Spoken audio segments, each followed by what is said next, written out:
Oi gente, tudo bem com vocês? Meu nome é Onan Rudá, eu sou criador de conteúdo e esse é o meu canal. E no programa de hoje nós vamos falar sobre LGBTs no futebol. É novidade? Vocês vão conhecer a história da Cole Gay. Mas antes, eu vou chamar aqui a nossa vinheta.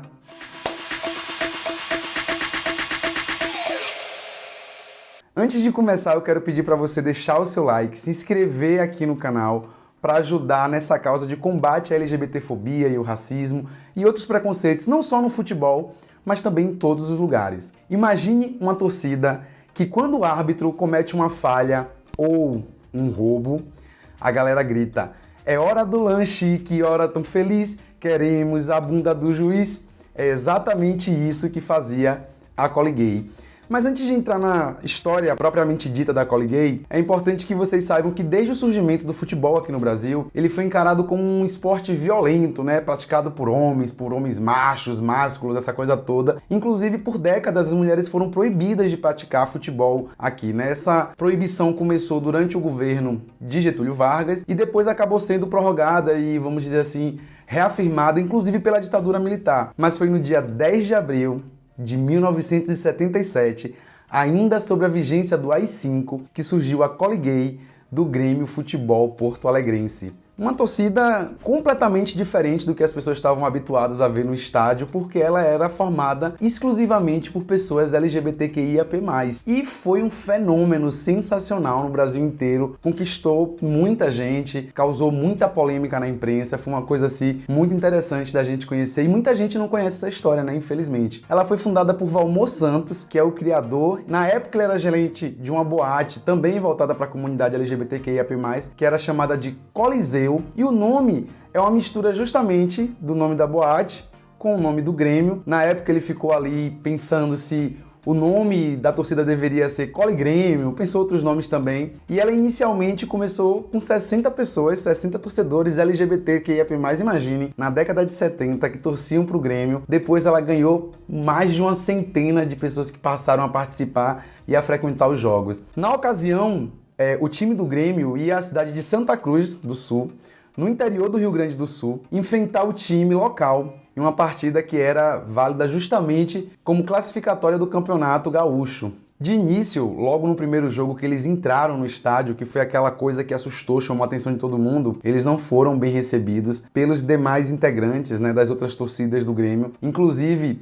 houve tentativas de agressão, aí ele chamou a brigada foi lá, ajudou a galera a conseguir se posicionar no meio da geral e ali eles puderam torcer pela primeira vez. Na segunda partida que a Cole Gay passou a frequentar, o Valmor se organizou melhor, levou seguranças da boate para fazer a segurança lá dos torcedores. Inclusive tem um fato muito interessante, que foi que ele levou torcedores da Cole Gay para fazer um curso de karatê para poder se protegerem. A intenção não era atacar ninguém, era obviamente só se defender, mas não deu muito certo. Tem alguns membros da Cole Gay que contam que eles queriam ir, uns mais arrumados que os outros e tudo mais. Só que com o passar do tempo também deixou de ser necessário isso, já vocês vão entender por quê. Como era de praxe no regime militar, lá em Porto Alegre contava com uma delegacia de costumes, E era justamente essa delegacia que monitorava as ações da Cole Gay através do setor de meretrício e vadiagem. Porém, a torcida nunca teve um membro preso por manifestar publicamente a sua orientação sexual. A torcida chamava a atenção pelas suas indumentárias, túnicas longas, as cores do tricolor gaúcho e possuía uma charanga muito bacana, muito bonita, que é muito contada aí nas histórias que a gente ouve sobre a Cole Gay. E tinha até um hino próprio. Olha que bacana isso aqui. Nós somos a Cole Gay, com o Grêmio sempre estarei. É bola pra frente, campeão novamente, é Grêmio por ser tradição.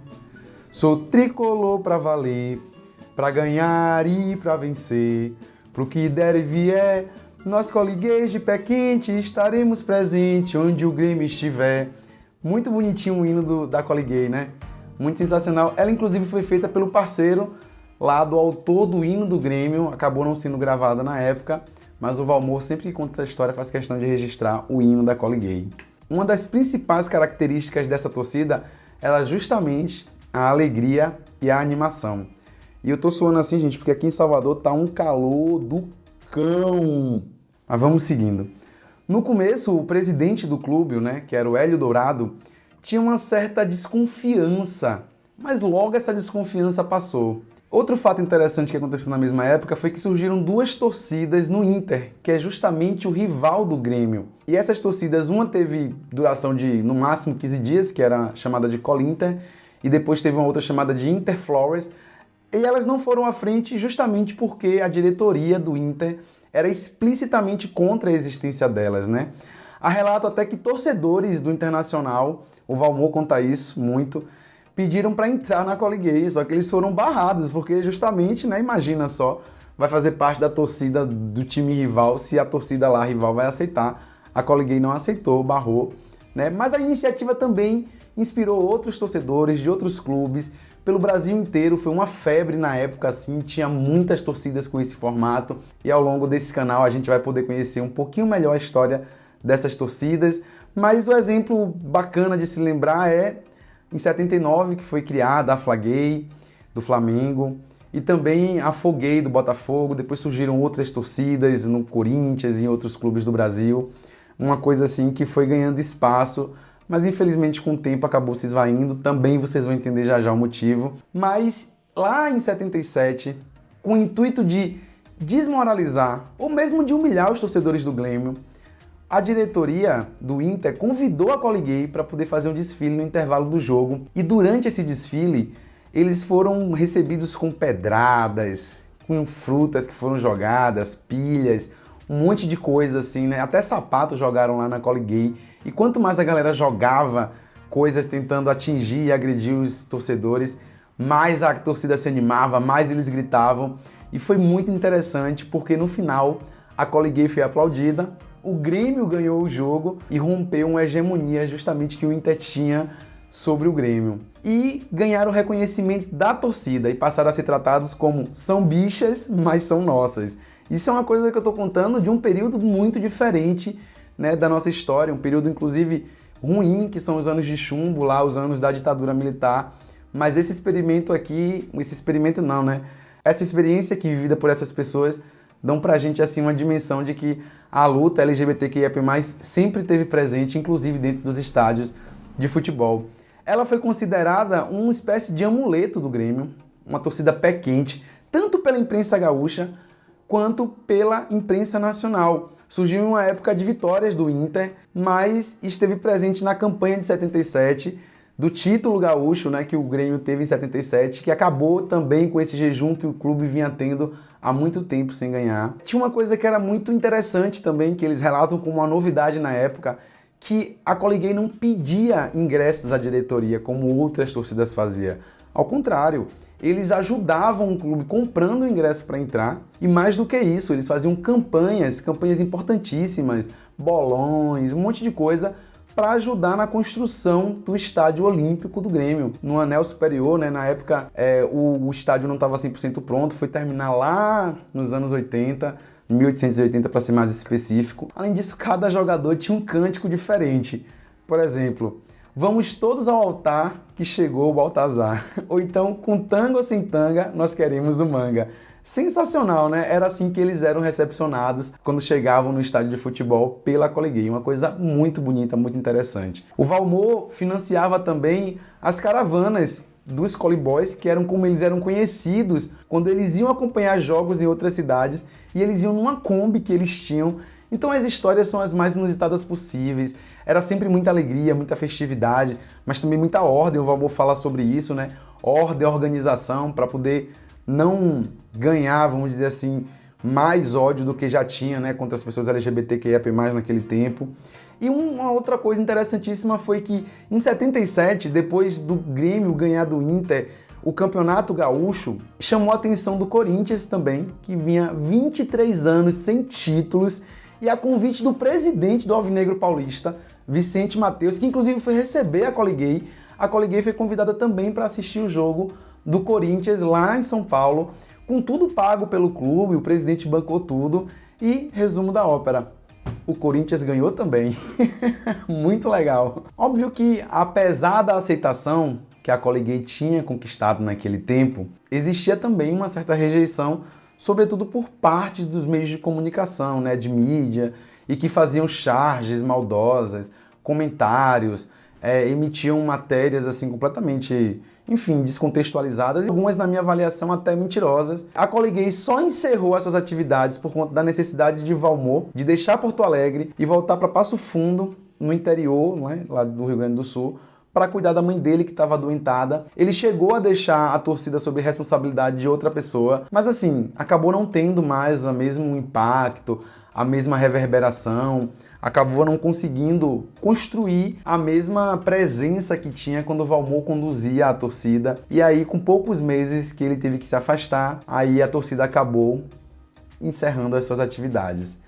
E aí tem coisas muito legais. No dia 11 de abril de 2017, a torcida Tribuna 77 exibiu uma faixa no jogo entre Grêmio e Desportes e Quick pela Libertadores para lembrar os 40 anos da Colgate. Em 10 de abril de 2021, aniversário de 44 anos da torcida, do primeiro jogo que teve a presença da Colgate, o Grêmio também lembrou do legado da torcida nas redes sociais e aí fez uma postagem muito bacana falando. Tem muita coisa interessante que circulam nas redes sociais sobre a Colgate, sobre a história da Colgate. Infelizmente, eu não encontrei vídeos para poder exibir para vocês da presença, mas aí vocês viram ao longo do vídeo várias imagens e várias fotos de como era irreverente a presença da Colgate nos estádios de futebol. Então tem muita gente que pensa assim, mas por que LGBT quer fazer no estádio de futebol? Eu acho que fica implícito com esse vídeo, né? O que torcedor LGBT quer fazer no futebol? O que o torcedor hétero, cis, normativo faz, né? Torcer pro seu clube do coração. A gente tem uma cultura muito enraizada do futebol no Brasil. Uma cultura, inclusive, que eu julgo que ela é muito importante hoje em dia. Um dos principais traços da identidade nacional. Se a gente olhar para o Brasil de ponta a ponta, tem alguns elementos que unem o brasileiro, né, e o povo brasileiro como uma nação una. Uma delas, sem dúvida, é o futebol. Então não faz sentido que um grupo de pessoas sejam excluídas e preteridas desse ambiente, única e exclusivamente por conta da sua orientação sexual ou da sua identidade de gênero ou qualquer coisa que seja semelhante a isso.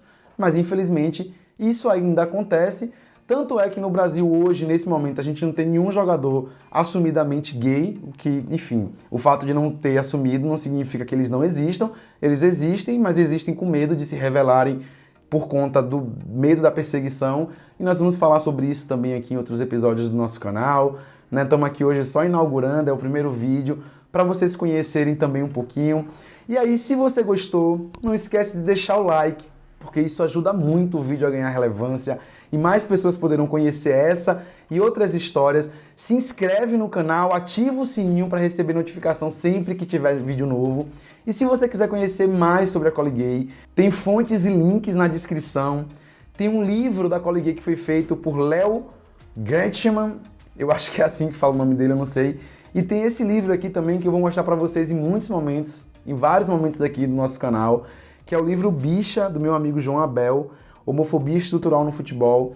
E aí vocês vão conhecer um pouquinho sobre cada canto do estádio de futebol, quer dizer, o vestiário ali que envolve os jogadores, as arquibancadas, como ao longo da história essas arquibancadas foram coloridas por torcidas que existiram como a Colgate ou como a LGBT Tricolor, que hoje eu fundei aqui, né, no Esporte Clube Bahia, que existe e que faz uma série de ações muito importantes. É sobre isso que eu queria falar com vocês hoje, é essa historinha que eu queria contar para vocês. Breve a gente vai se encontrar de novo por aqui. Um beijo e até o próximo vídeo do nosso canal.